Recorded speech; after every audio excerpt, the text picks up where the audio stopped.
तो अब हम बात करते हैं कोल कि कोयला क्या होता है, इसकी प्रॉपर्टी और यूज के बारे में बात करते हैं। तो कोयला क्या है, ये कोल इज है hard and stone, hard as stone है, ये हार्ड होता है स्टोन की तरह and black in colour, black होता है। Coal is one of the fuel use in food, खाना बनाने के लिए काम आता है। जैसे हम कोयले को जलाते हैं तो ये हीट प्रोड्यूस करती है, कोयले को अगर बर्न करेंगे हम तो ये हीट प्रोड्यूस करेगा, तो हीट प्रोड्यूस करेगा वो खाना बनाने के लिए हम यूज़ करते हैं। अर्लियर रेलवे इंजन चलाने के लिए टू प्रोड्यूस स्टीम, स्टीम को प्रोड्यूस करने के लिए, स्टीम का मतलब है कि वाटर को हीट करेंगे हम तो यहाँ से भाप निकलेगी जिसको स्टीम बोलते हैं। Steam water steam H2O vapour में कन्वर्ट हो जाएगा, तो ये क्या करता है, इंजन को स्टार्ट करता है। तो रेलवे इंजन में काम आती थी। और थर्मल पावर प्लांट में इलेक्ट्रिसिटी प्रोड्यूस करने के लिए काम आता है ये कोयला। और coal is use as fuel in various industrial material, कि जो हमें पता है कि जो भी इससे हीट निकलती है इसको बर्न कर लेते हैं तो ये फ्यूल के यूज में यूज होता है। अब स्टोरी ऑफ कोल क्या है कि इसका फॉर्मेशन कैसे हुआ, तो इसका फॉर्मेशन हुआ कि अबाउट 300 मिलियन ईयर, 300 मिलियन पहले क्या हुआ था, द अर्थ डेंस फॉरेस्ट, बहुत ज़्यादा फॉरेस्ट था। फॉरेस्ट में क्या है, प्लांट है, और प्लांट में क्या है, वुड है। वुड में क्या होता है, कार्बन होता है। कार्बन सेल्यूलोज की बनी होती है, कार्बन होता है सेल्यूलोज में। लो लाइंग वेटलैंड एरिया, मतलब लैंड पे सारा फॉरेस्ट था। और due to natural process like flooding these forest got buried under the soil. Buried का मतलब दब जाना, जैसे ये प्लांट है कोई भी, अब इसके ऊपर मिट्टी डाल दी गई तो ये नीचे दब गया।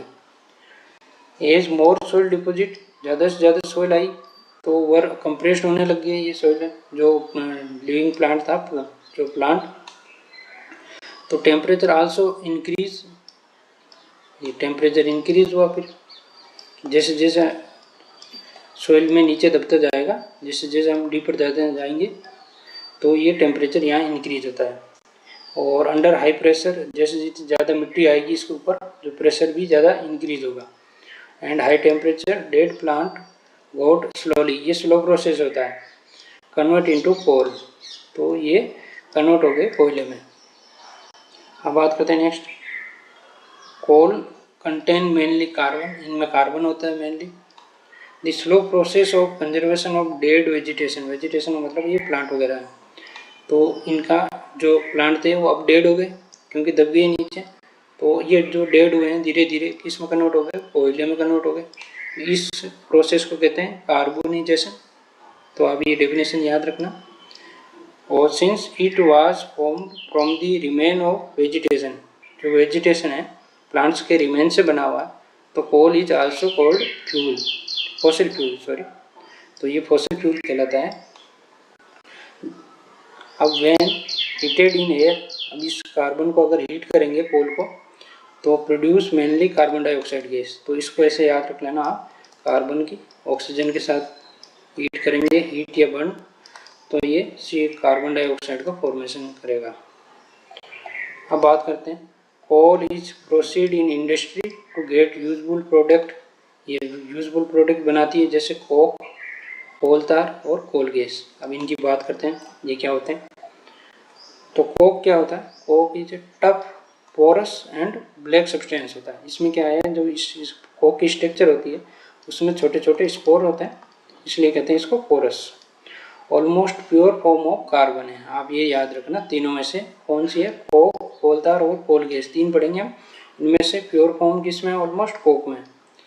Coke is use in manufacturing steel, steel की मैन्युफैक्चरिंग करने के लिए, और extraction of many metals, many metals को एक्सट्रैक्ट करने के लिए। इसमें क्या होता है कि आयरन के साथ कार्बन मिलाया जाता है तो स्टील बनाया जाता है। स्टील आपको पता है कि स्ट्रॉन्ग होती है और रस्टलेस होती है, रस्ट बहुत कम लगती है, जंग। तो इसमें क्या होता है, जो हम हर क्लास में पढ़ेंगे, जो आयरन है उसका अगर हम स्ट्रक्चर लें तो इसमें क्या है, वैकेंट स्पेस होता है छोटा छोटा, तो ये कार्बन पाउडर के फॉर्म में इसमें ऐड कर दिया जाता है, तो इससे और स्ट्रॉन्ग हो जाता है ये आयरन, लोहा, और स्टील में कन्वर्ट हो जाता है। एक्सट्रैक्शन ऑफ मैनी मेटल्स कैसे होता है कि अगर कोई भी मेटल का कंपाउंड है उसमें अगर ऑक्सीजन है तो क्या करेगा, ये कार्बन उसके साथ रिएक्ट करेंगे और या तो कार्बन मोनोऑक्साइड बना देगा या कार्बन डाइऑक्साइड बना देगा, वो डिपेंड करेगा कि हमारे पास कंपाउंड कौन सा है। तो ये इस तरह से इस कोक का यूज हुआ। अब बात करते हैं कोल तार। कोल तार भी ब्लैक है, थिक लिक्विड है, थिक मतलब गाढ़ा, और अनप्लेसेंट स्मेल होती है, इसमें बदबू देता है ये, जो सहन नहीं कर सकता। और a mixture of all about 200 substance, मतलब 200 सब्सटेंस का ये मिक्सचर है। कौन कौन से हैं ये हमारे अभी सिलेबस से बाहर है, इसमें हमें नहीं जाना है डीप में। तो ये जो कोल तार है, produce obtain from coal tar, used as starting material, starting material की तरह यूज होता है ये। Manufacture of various substance in everyday life, like कौन कौन से हैं, सिंथेटिक डाई बनाने में, drugs, explosive, perfume, plastic, paint, photographic materials और रूफिंग मटेरियल्स के लिए स्टार्टिंग मटेरियल के रूप में यूज होता है। कि स्टार्टिंग मटेरियल तय हो गया, फिर और कुछ कंपाउंड बनाएंगे, साथ में लेंगे और फिर इनसे ये सारे कंपाउंड बना लेंगे, तो उनमें इंडस्ट्री में यूज होता है। अब बात करते हैं जो नेप्थलीन बॉल्स है, जो मैंने आज डायग्राम बता रखा है, ये वाइट कलर की बॉल्स होती है। ये क्या करती है, जो मौत और इंसेक्ट है जैसे कॉकरोच वगैरह है, इनको भगाती है, दूर करती है यहाँ से। तो ये भी कोल तार से ऑब्टेन होती है, ये आपको ध्यान रखना है। These days bituminous petroleum product है, यूज होता है इन प्लेस ऑफ कोल तार और मेटेलिंग दी रोड, रोड बनाने के लिए। अब पहले कोल तार का यूज होता है क्योंकि गाढ़ा लिक्विड होता था, ठीक है, और अब इसकी जगह बिटुमिनस का यूज होता है क्योंकि इसमें बहुत सारी गैसेस निकलती हैं जो एनवायरनमेंट के लिए सेफ नहीं है, इसलिए अब बिटुमिन का यूज किया जाता है। अब बात करते हैं next, coal gas. Coal gas is obtained during the processing of coal to get coke. जब हम कोयले से कोक बनाते हैं तब ये गैस प्रोड्यूस होती है। It is use as fuel in many industries situated near the coal processing plant. ये कोल प्रोसेसिंग प्लांट के पास में होती है, फ्यूल की तरह यूज होती है ये।